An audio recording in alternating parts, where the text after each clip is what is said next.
AJ Anthony Joshua. Wow. 199.4. Like that? Who do you think you are? I am.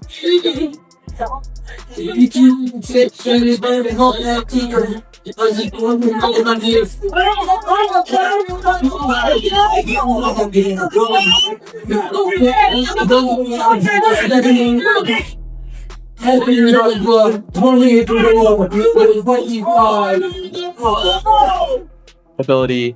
You did say something, and I'm paraphrasing here, so please correct me if I'm misinterpreting it. You said if I could kill him, I'll kill him. Yeah.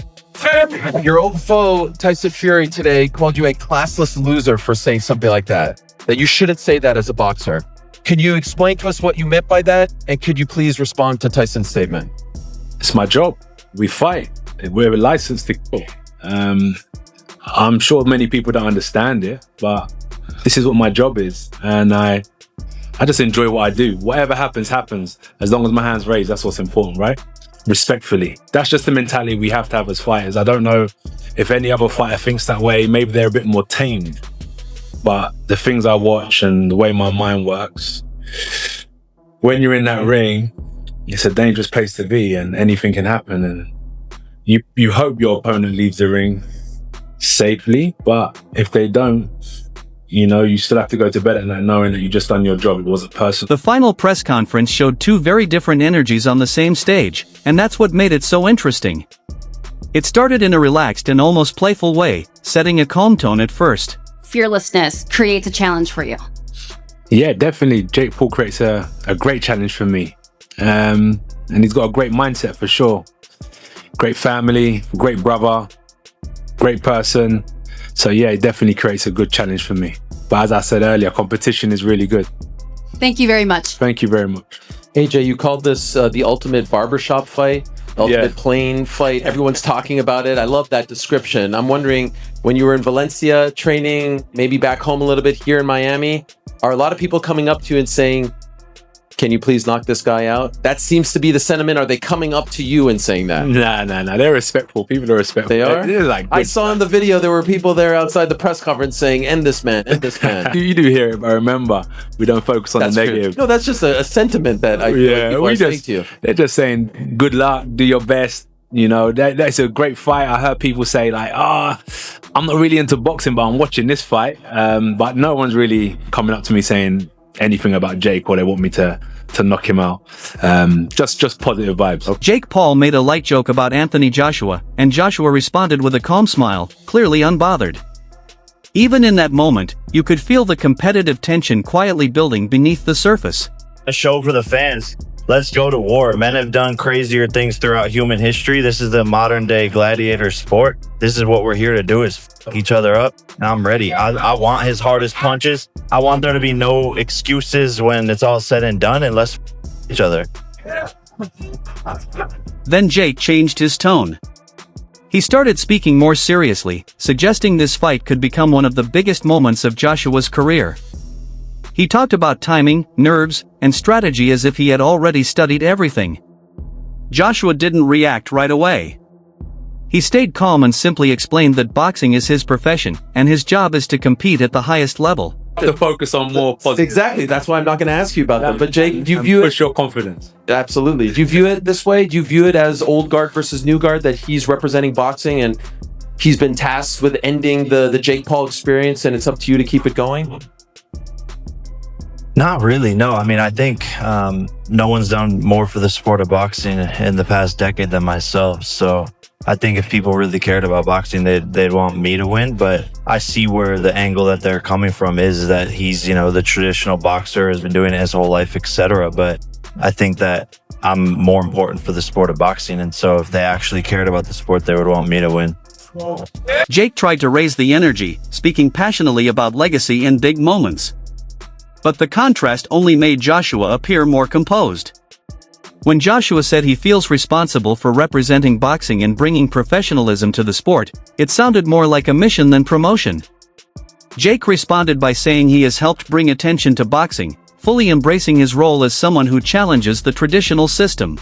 I was then called in to fight Ngannou. And I knew there was a lot riding on it. And with this one, in terms of putting boxing on my back, it just seems like I'm being called in to, I don't know, save the pugilists, the purists of boxing and so on. People don't like the fact that I'm fighting Jay.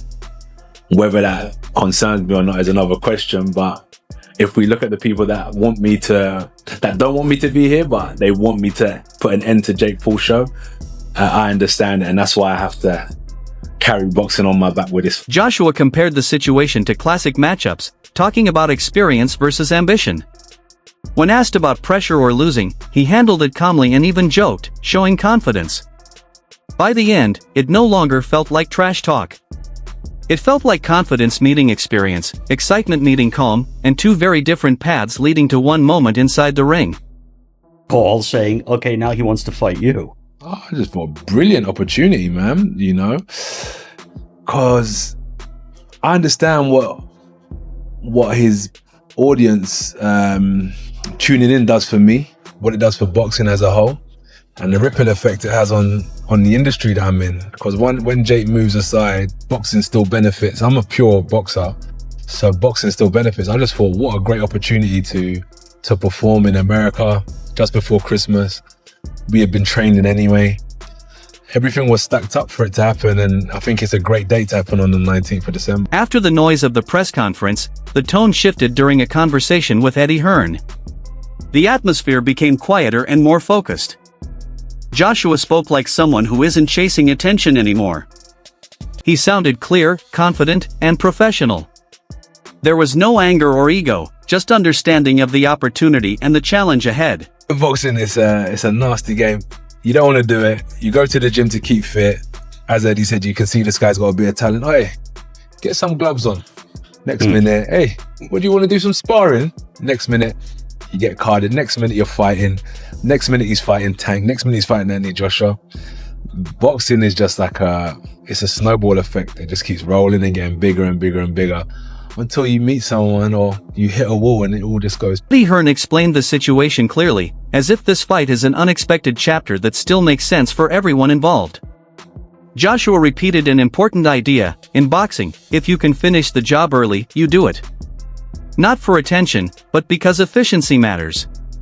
The discussion about training camps showed Joshua choosing the toughest preparation possible, not for hype, but to improve himself. With Usyk, it made you say, I want to work with these guys.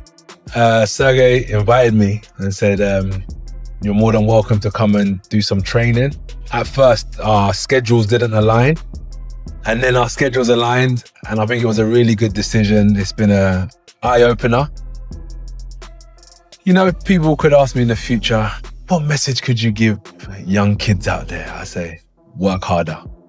If you think you're working hard, do more. And if you think you're doing enough, do more. Look, that's the only way you're going to win.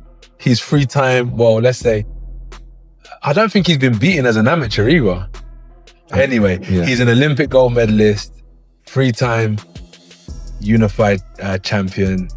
Man, like, if you want to win, surround yourself with winners. It's basic. And it's been a really good experience. Jake Paul's motivation is clear: growth, attention, and continuing his momentum. Anthony Joshua's motivation feels different. It's about discipline, improvement, and experience. When you remove the cameras, the promotion, and the hype, it comes down to a fighter who has been at this level before versus one who is still learning. That's why this matchup feels so important. Not because belief is missing, but because belief eventually meets reality. Don't forget to like, share, and subscribe for more boxing content. See you in the next video.